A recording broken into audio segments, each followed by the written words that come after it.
Hello friends, welcome to Kalyani சுலகம். இன்றைக்கி இந்த வீடியோவில் சட்டு புட்டுன்னு செஞ்சு சட்டு புட்டுன்னு காலியாகிற மாதிரி சூப்பரான ஆரோக்கியமான ஒரு குழம்பு தான் வச்சு காமிக்க போகிறேன். இந்த குழம்பு செய்கிறதுக்கு முன்னாடி நம்ம சேனலில் இன்னும் சப்ஸ்கிரைப் பண்ணலன்னா சப்ஸ்கிரைப் பண்ணிக்கிங்க. கூடவே பெல் பட்டன் இருக்கும், அதை ப்ரெஸ் பண்ணி அதில் ஆல் ஆப்ஷனும் கிளிக் பண்ணிக்கிங்க. மறக்காமல் லைக் அண்ட் ஷேர் பண்ணுங்கள். இப்போ வாங்க அந்த சட்டுப்புட்டு குழம்பை எப்படி செய்யலாம்னு சொல்லிட்டு பார்க்கலாமா. முதல்ல துவரம்பருப்பை எடுத்துக்கோங்க. நான் 100 கிராம் அளவுக்கு துவரம்பருப்பு எடுத்திருக்கேன். இந்த துவரம்பருப்பை கழுவிக்கலாம். கழுவிட்டு நல்ல தண்ணி சேர்த்துக்குங்க. நீங்கள் எவ்வளோ பருப்பு வேணாலும் எடுத்து செய்யலாங்க. நான் சொல்கிற அளவு 4 பேர் சாப்பிட்லாம், அந்த அளவுக்கு தான் செஞ்சு காமிக்கிறேன். துவரம்பருப்பை கழுவியாச்சு. இது கூட நல்ல தண்ணி சேர்த்துக்கலாம். இப்போ ஸ்டவ் ஆன் பண்ணி வச்சுக்கலாம். குக்கரில் செய்யுங்க, 5 நிமிஷம் கூட ஆகாதுங்க. இதில் கொஞ்சமாக பெருங்காயம் சேர்த்துக்குங்க, கொஞ்சமாக சீரகம் சேர்த்துக்குங்க, 1 ஸ்பூன் அளவுக்கு நல்லெண்ணெய் சேர்த்துக்குங்க. இப்போ ஒரு 4-5 பூண்டு சேர்த்துக்குங்க. அவ்வளோதாங்க, இவ்வளோ தான் சேர்க்கணுமா? இன்னும் 2 பொருள், முக்கியமான பொருள். 2 வெங்காயம், கூடவே 2-3 பச்சை மிளகாய், 2 தக்காளி சேர்த்துட்டோமா? இப்போ முக்கியமான பொருள் சேர்க்க போகிறோம். 1 சிட்டிகை அளவுக்கு மஞ்சள்தூள் சேர்த்துக்குங்க. இப்போ இது கூட சேர்க்குற பொருள் ரொம்ப ரொம்ப முக்கியம், சுண்டைக்காய். சுண்டைக்காவை ஒரு குட்டி பவுல் அளவுக்கு எடுத்திருக்கேன். இதை ஒன்றும் பாதியமாக நசுக்கிட்டு தண்ணி விட்டு கழுவிட்டு அந்த சுண்டைக்காவை இந்த வெங்காயம் தக்காளி கூட சேர்த்துக்குங்க. அவ்வளோதாங்க, முடிஞ்சுது.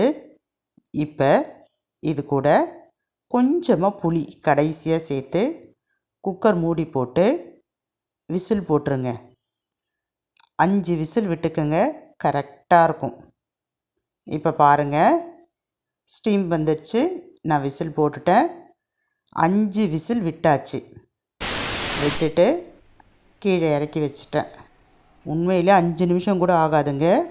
கடைசியாக தாளிப்பு.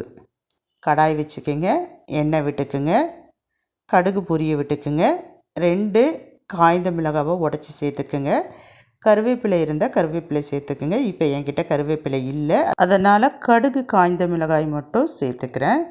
இப்போ குக்கரை ஓப்பன் பண்ணிடலாம். ஓப்பன் பண்ணிவிட்டு எப்படி இருக்குது அப்படின்றத உங்கள்கிட்ட காமிக்கிறேன் பாருங்கள். இப்போ நான் ஃபுல்லாக ஓப்பன் பண்ணிட்டேன். பாருங்கள், பருப்போடு சேர்ந்து சுண்டைக்காவும் நல்லா வெந்திருக்கு.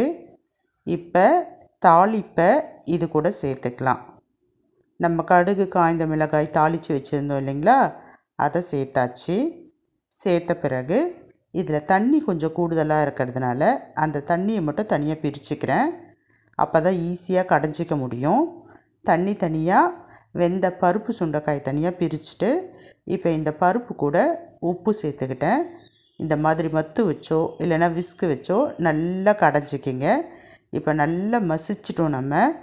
இப்போ தனியாக பிரித்து வச்சுருக்கிற தண்ணியை இது கூட மிக்ஸ் பண்ணிக்கலாம். அவ்வளோதாங்க, சூப்பரான துவரம்பருப்பு சுண்டைக்காய் கடையில் ரெடி. சுட சுட சாப்பாடு கூட சேர்த்து சாப்பிடுங்களேன், ரொம்ப சூப்பராக இருக்கும். இதை செய்கிறதையும் சட்டு பொட்டுன்னு செஞ்சிடலாம், காலியாகிறதும் சட்டு பொட்டுன்னு காலி ஆகிடும். பாய்.